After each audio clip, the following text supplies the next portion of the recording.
I'm going to talk to you about some things I've learned in my journey.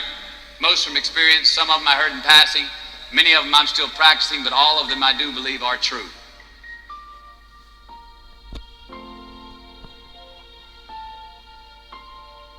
Life is not easy. It is not. Don't try to make it that way.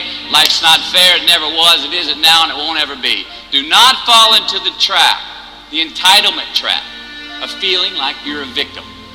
You are not. Get over it and get on with it. So the question that we got to ask ourselves is what success is to us. What success is to you. Is it more money? That's fine. I got nothing against money.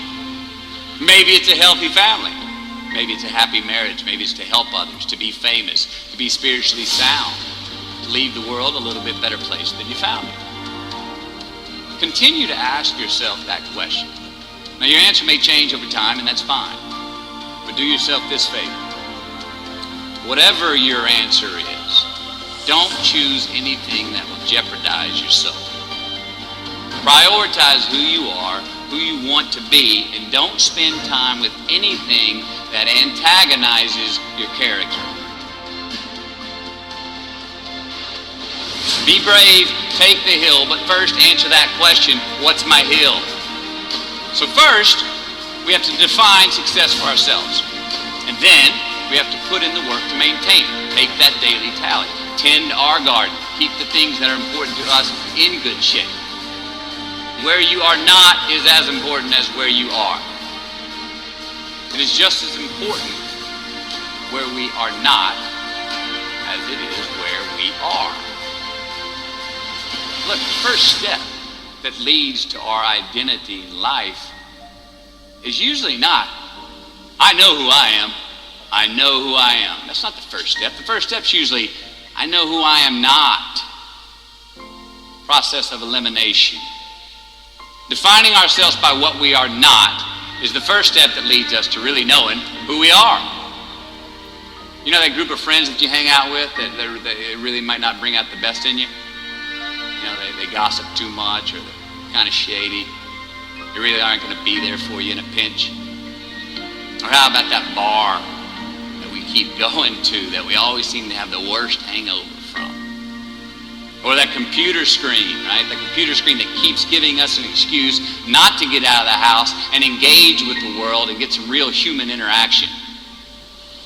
Or how about that food that we keep eating? Stuff that tastes so good going down, it makes us feel like crap the next week. We feel lethargic and we keep putting on weight. Well, those people, those places, those things, stop giving them your time and energy. Just don't go there. I mean, put them down. And when you do this, when you do put them down, when you quit going there, when you quit giving them your time, you inadvertently find yourself spending more time and in more places that are healthy for you, that bring you more joy. Why? Because you just eliminated the who's, the where's, the what's, and the when's that were keeping you from your identity.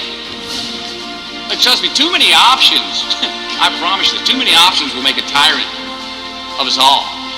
All right, so get rid of the excess, the wasted time. Decrease your options. If you do this, you will have accidentally, almost innocently, put in front of you what is important to you by process of elimination.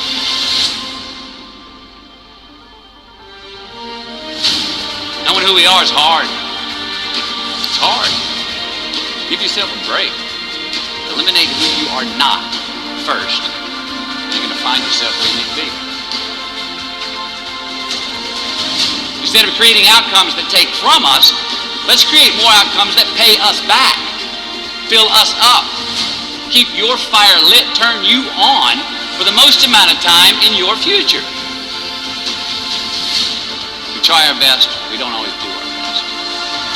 Well, architecture is a verb as well. Since we are the architects of our own lives, let's study the habits, the practices, the routines that we have that lead to and feed our success. Our joy, our honest pain, our laughter, our earned tears. Let's dissect that and give thanks for those things. And when we do that, guess what happens? We get better at them. And we have more to dissect. Be discerning.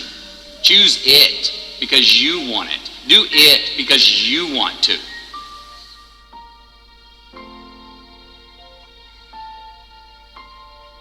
We're going to make mistakes. You got to own them. Then you got to make amends. And then you got to move on.